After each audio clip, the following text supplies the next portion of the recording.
네, 승합차 호출 서비스 타다가 오늘을 마지막으로 운행을 하고 종료가 되지만 법적 소송은 계속될 모양새입니다. 이호영 변호사의 뉴스화법에서 자세한 얘기 해보도록 하겠습니다. 이 변호사님 어서 오십시오. 안녕하세요. 네, 이제 타다가 오늘을 끝으로 서비스를 중단하는 겁니까? 네, 그 11인승 승합차 호출 서비스죠. 이제 타다 베이직이 오늘까지만 운행을 하고 이제 내일부터는 영업을 중단한다고 합니다. 그 이른바 이제 타다 금지법으로 불리는 그 여객 자동차 운수사업법 개정안이 이제 지난달 국회를 통과하면서 이 타다를 운영하고 있는 VCNC가 이제 사업 중단을 이제 선언을 했고 그 사업 중단 일정에 따라서 지금 타다 베이직 서비스가 이제 중단된다라는 거고요.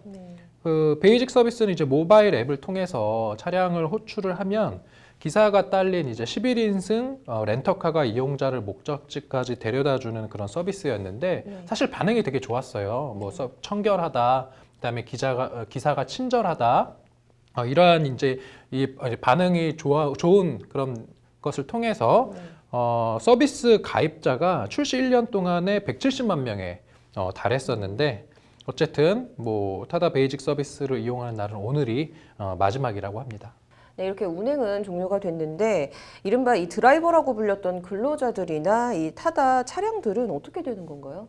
네, 이제 근로자들 같은 경우는 일자리를 잃게 되는 거고 차량은 매각 절차를 밟고 있는 것으로 보입니다. 실제로 타다 금지법이 통과된 직후에 이 회사가 신규 입사 예정자에게 채용 취소를 통보했고요. 그다음에 최근에는 이제 기존 직원들에게 희망퇴직 신청을 받고 있다고 합니다. 그러면서 희망퇴직자에게는 수개월치의 그 퇴직 위로금을 지급할 것으로 알려졌고요. 그다음에 타다에서 이제 운용하던 그 차량 11인승 카니발은 지금 1,500여 대 정도 되는데 이제 VCNC가 그 모회사가 소카예요. 소카에서 소유한 그 11인승 카니발 승합차를 대여하는 방식으로 운영을 해왔었는데 이제 타다 베이직이 종료가 되면 이 차량은 이제 더 이상 쓸모가 없어지니까 대다수는 중고차 매매상을 통해서 매각을 하고 또 일부분은 임직원을 상대로 지금 판매를 진행하고 있다고 합니다. 네. 근데 이렇게 손해를 감수하면서까지 중단을 지금 해야만 하는 상황인 겁니까? 뭐 아무래도 이게 지금 개정된 여객자동차 운수사업법에 따르면은 이런 타다 이제 서비스를 제공할 수가 없어요. 이게 개정안에 따르면 어떻게 바뀌냐면 11인승 렌터카 같은 경우에 운전기사를 알선을 해줄 수는 있는데 이 6시간 이상 대여하는 경우 그 대여 장소 또는 반납 장소를 공항 또는 항만일 경우로 제한을 했어요. 그러면은 대부분의 사실은 그 타다 이용자들은 그냥 일반 도심에서 많이 이용했지 않습니까? 이런 이제 이용을 앞으로는 할 수 없다. 이렇게 바뀌었기 때문에 이제 기존 방식으로는 못하고 그러면 어떻게 해야 되느냐?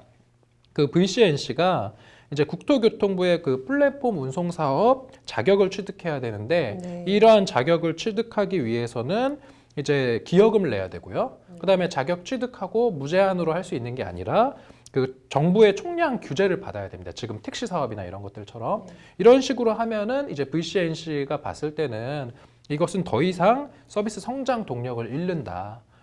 사업을 지속할 어떤 경제적인 이유가 없다. 이렇게 봐서 서비스를 전격 중단하기로 한 것입니다. 네.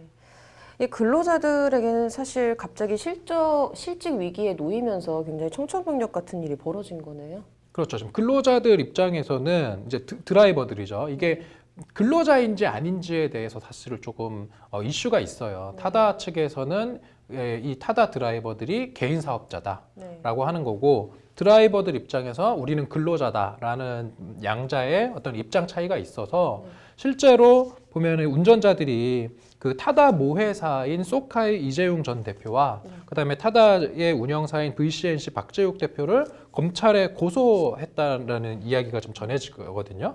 그 이유는 근로기준법과 파견법을 위반했다. 지금 보면 타다 운전자들 300여 명으로 구성된 그 비상대책위원회에서 고소한 이유를 밝혔는데 이제 근로기준법상 근로자로서 임급을 목적으로 이제 종속적인 관계에서 본인들이 그 VCNC 측에 근로를 제공했음에도 불구하고 이제 타다 VCNC 측이 근로기준법에 규정된 주휴수당이나 야간 근로수당 등을 지급하지 않았다. 그래서 근로기준법과 파견법을 동시에 위반한 것이다 라고 하면서 이 회사의 대표들을 지금 고소를 한 상황인 것이고요. 그다음에 비대위가 또 이제 강조하고 있는 것이 물론 이제 파견법 위반 문제도 또 말씀드린 것처럼 있어요. 뭐냐면은 파견법에서 이제 파견을 받은 근로자에 대해서 파견 근로자를 사용한 그런 사업장에서 이런 파견 근로자들에 대한 어떤 그런 지위 이런 것은 할 수 없도록 되어 있거든요. 왜냐하면 파견 근로자를 고용하고 있는 것은 파견 업체이기 때문에. 그런데 실제로 타다 측이 사실상 이런 드라이버들에 대한 각종의 지위나 어떤 그런 마치 고용주로서 하는 것처럼 이렇게 감독을 했다, 근로 감독을 했다. 이것은 파견법 위반이다. 이런 것들이 있어서 향후에 수사기관에서 좀 수사를 아마도 해야 될 것으로 보이고 재판으로 갈지 여부는 조금 지켜봐야 될 것 같습니다. 네. 그렇다면 이런 드라이버들의 고발이 이제 앞으로 항소심에 좀 미칠 영향이 있을까요?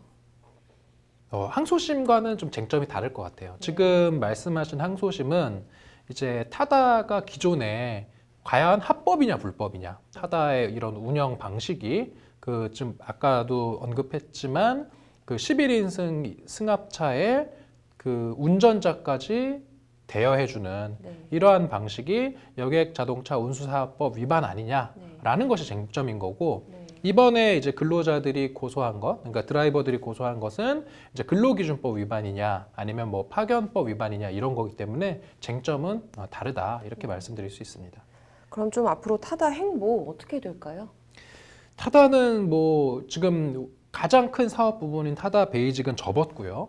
그리고 지금 이게 보면 서비스 비중이 한 90% 정도 차지했다고 하는데, 그럼 나머지 이제 10%에 해당하는 그 서비스인 타다 프리미엄과 그 다음에 예약제 이동 서비스인 뭐 타다 에어 또는 타다 프라이빗 같은 기존 남은 서비스에 집중할 예정이라고 합니다. 네, 좀 앞으로 이 법적 공방들 좀 어떻게 전망하십니까? 네, 이게 타다 사태와 관련해서 좀 아쉬운 게, 저도 일반 시민으로서 뭐 회식 같은 거 할 때 직원들이랑 같이 여러 명이서 이동할 때 타다 서비스를 이용해 보면 이제 택시와 비교해서 승차 거부도 없고 어쨌든 조금 더디기는 하나 부르면 오더라고요. 그래서 일반 국민 입장에서는 사실은 타다와 택시 사이의 어떤 이런 경쟁 구도가 어찌 보면 좀 반가운 측면도 있었다. 하지만 그럼에도 불구하고 여객 자동차 운수사업법에 위반되는 소지가 있는지에 대해서는 제 주위 변호사들도 설왕설래가 있었어요. 이거는 위반이다. 아니다. 이거는 법을 좀 비껴나가서 어쨌든 합법인 것 같다라는 얘기들이 있었는데, 지금 1심 재판부에서는 합법이라고 판단을 한 거 아니겠습니까? 하지만 법정에서 이게 합법이라고 판단을 한 사안에 대해서 국회에서 관련 법을 바꿔서 앞으로는 못하게 된 이런 상황에 대해서 좀 안타깝고, 앞으로 타다 서비스는 이제 없어지는 것이 이제 10% 정도는 하고 있다 하더라도 이제 기존에 우리가 많이 이용했던 타다 베이직 서비스는 없어졌는데, 좀 택시 업계에서 이런 부분을 타다가 왜 국민들한테 이렇게 좋은 반응을 보였었는지 이런 점을 좀 고민을 해서 산업금 제도 폐지도 좀 하고, 그 다음에 그것과 결부돼서 좀 승차 거부 문제나 그런 부분을 좀 해소해서 국민들의 좀 신뢰를 다시 회복하는 그런 계기로 삼았으면 좋겠다 이렇게 생각합니다. 네. 뭐 끝나도 끝나지 않은 이 타다 법적 분쟁 조금 더 지켜봐야겠네요. 오늘 잘 들었습니다.